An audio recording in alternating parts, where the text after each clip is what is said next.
नमस्कार, स्वागत है साहित्यिक झरोका चैनल पर। हम कर रहे हैं राम वृक्ष बेनीपुरी द्वारा संपादित विद्यापति की पदावली। इस पदावली में विरह खंड के पदों की व्याख्या हम कर रहे हैं। जब कृष्ण मथुरा चले जाते हैं तब राधा की विरह अवस्था का इन पदों में वर्णन किया गया है। राधा अपनी पीड़ा को अपनी सखी के सामने अभिव्यक्त करती हैं। तो आइए यहाँ पर राधा के विरह के भावों को समझने का प्रयास करते हैं। राधा कहती हैं कि मधुपर मोहन गेल रे मोरा बिहरत छाती। मधुपर, मधुपुर यानी मथुरा, मोहन यानी कृष्ण, गेल रे चले गए हैं, कि मेरे जो कृष्ण हैं, मेरे प्रियतम कृष्ण कहाँ चले गए हैं? मथुरा चले गए हैं। और उनके वियोग में, मोरा यानी मेरा, विहरत का मतलब होता है फटना, छाती, और उनके वियोग में मेरा हृदय फटा जा रहा है, अर्थात मैं बहुत अधिक व्याकुल हो रही हूँ। गोपी सकल बिसरलनी रे जत छल अही बाती। क्या कहती हैं कि गोपी सकल, सकल यानी सारी गोपियाँ। कौन सी गोपियाँ? जो अपने आप को अही बाती यानी सौभाग्यशाली समझती थी। कृष्ण के साथ रहकर जो गोपियाँ अपने आप को सौभाग्यशाली समझती थी, उन गोपियों को बिसरलनी रे, भूल गए हैं, कृष्ण ने भुला दिया है। यानी कृष्ण मथुरा जाते ही उन गोपियों को भूल गए हैं जो कृष्ण के साथ रहकर अपने आप को सौभाग्यशाली समझती थी। जत थी, छल यानी थी, जत यानी जताती थी। क्या जताती थी? सौभाग्यशाली। सूतल छलहूँ अपन ग्रह रे नींदई गेलई सपनाई। तो यहाँ पर वो अपनी सखी से क्या कहती है कि जब मैं सूतल, सोई हुई थी, किस में? अपने ग्रह में, अपने घर में जब मैं सोई हुई थी तो उन्होंने नींदई गेलऊ सपनाई, और नींद में दुर्भाग्य से परिपूर्ण एक सपना देखा, या दुर्भाग्य से स्वप्न लोक में पहुंच गई। सपनाई यानी स्वप्न लोक, गेलऊ चली गई, नींदई नींद में। कहाँ पर? कि जब मैं अपने प्रियतम के साथ सूतल अपने घर में सोई हुई थी, उस नींद में ही मैं कहाँ पहुँच गई? सपनाई, स्वप्न लोक में। और सपने में क्या देखा? करसों छूटल परस मनी रे कौन गेल अपनाई। कि कर सो, कर यानी हाथ से, छूटल छूट गई, परसमणि यानी पारसमणि, कौन गेल अपनाई, और किसने उसे प्राप्त करके अपना लिया, या किसी दूसरे ने उसे उठा लिया। तो यहाँ पर वो कहती हैं कि मैंने सपने में देखा कि मेरे हाथ में पारसमणि है और वो छूटकर गिर गई, और ना जाने कौन, किसने उसे अपने हाथ में उठा लिया। यह कहने से तात्पर्य क्या है कि राधा को कृष्ण से दूर होने का जो अशुभ संकेत है वो उसे सपने में ही प्राप्त हो गया था, क्योंकि पारसमणि यहाँ पर कौन है? राधा के लिए श्री कृष्ण हैं। तो कृष्ण उनके हाथ से, पारसमणि हाथ से छूट गई, अर्थात कृष्ण उनसे दूर चले गए और किसी और ने उनको अपना लिया। ऐसा किसको प्रतीत होता है? राधा को प्रतीत होता है। और कब? जब वो अपने घर में सोए सोए स्वप्न लोक में पहुंच जाती है या सपने में चली जाती है।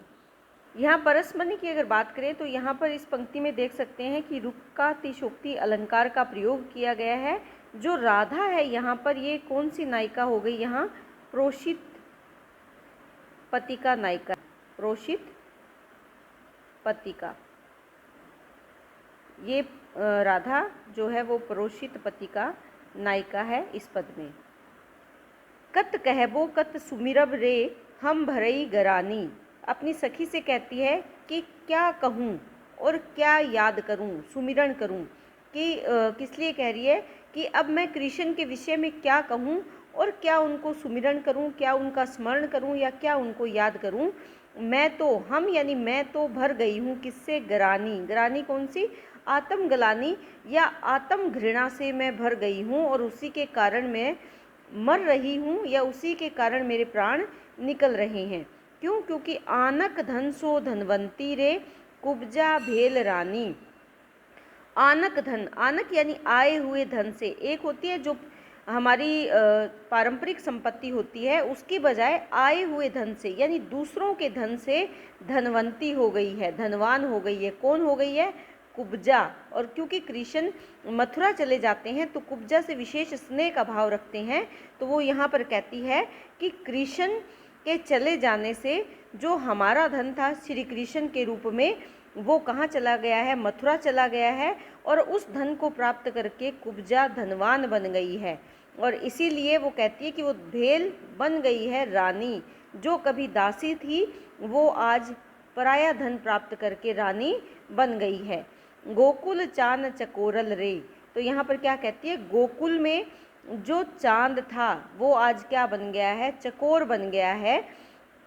चोरी गेल चंदा, तो यहाँ पर वो क्या कहना चाहती हैं कि जो चंद्रमा था, कौन था गोकुल में चंद्रमा? कृष्ण थे। गोकुल में कृष्ण चंद्रमा थे और गोपियाँ चकोर थी, लेकिन आज वही गोकुल का चांद मथुरा में जाकर चकोर बन गया है। और किसको देख रहा है? कुब्जा रूपी चंद्रमा को देख रहा है। और हमारा जो चंद्रमा है वो क्या हो गया है? चोरी हो गया है। बिछुड़ी चल्ली दहु जोड़ी रे, और यहाँ पर वो कहती हैं कि दोनों की जोड़ी अब बिछुड़ गई है। किसकी? चांद और चकोर की जोड़ी बिछुड़ गई है। जीव दई गेल धंधा, और जो गोपियों के, ये राधा के जो प्राण हैं वो भी कृष्ण के साथ चले गए हैं, गेल चले गए हैं। और अब जो जीवन है वो कैसा हो गया है? कठिन हो गया है, यानी जीवित रहना मुश्किल हो गया है। राधा कहती हैं काक भाक निज भाक है रे। किसको कह रही हैं? काक यानी कौवे को। कौवे को क्या कह रही हैं? संबोधित कर रही हैं। और संबोधित करते हुए क्या कहती हैं कि हे कौवे, तू निज भाष, निज यानी अपनी, भाक है यानी भाषा में बोलो। काक से, कौवे से कहती हैं कि तुम अपनी भाषा में बोलो। और क्या बोले? क्योंकि कौवा हमारे प्राचीन समय से हम ये मान्यता रही है कि कौवे के बोलने से गए हुए मेहमान आते हैं, या घर में नए मेहमानों का आगमन होता है, या कौवा संदेश वाहक के रूप में भी काफ़ी प्रचलित है हमारी प्राचीन परंपराओं में। तो यहाँ पर कौवे से वो संदेश मंगाना चाहती है, या कौवे से कृष्ण के बारे में जानना चाहती हैं। इसीलिए वो कौवे को संबोधित करते हुए कहती हैं कि हे कौवे, तुम अपनी भाषा में, भाक यानी भाषा, भाक है, बोलो कि मुझे प्रियतम के आने की सूचना दो। और वो सूचना क्या है?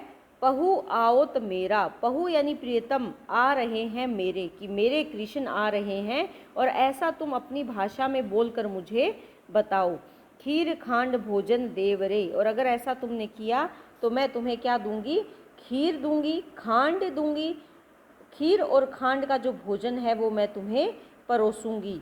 भरी कनक कटोरा, और ये भोजन किस में डालेंगी? कनक यानी सोने के कटोरे में ये भोजन डालकर वो कौवे को खिलाएंगी। भनई विद्यापति गाउल रे, विद्यापति, कवि विद्यापति क्या कहते हैं कि गाउल रे, कि तुम इस प्रकार से मंगल गीत गाओ।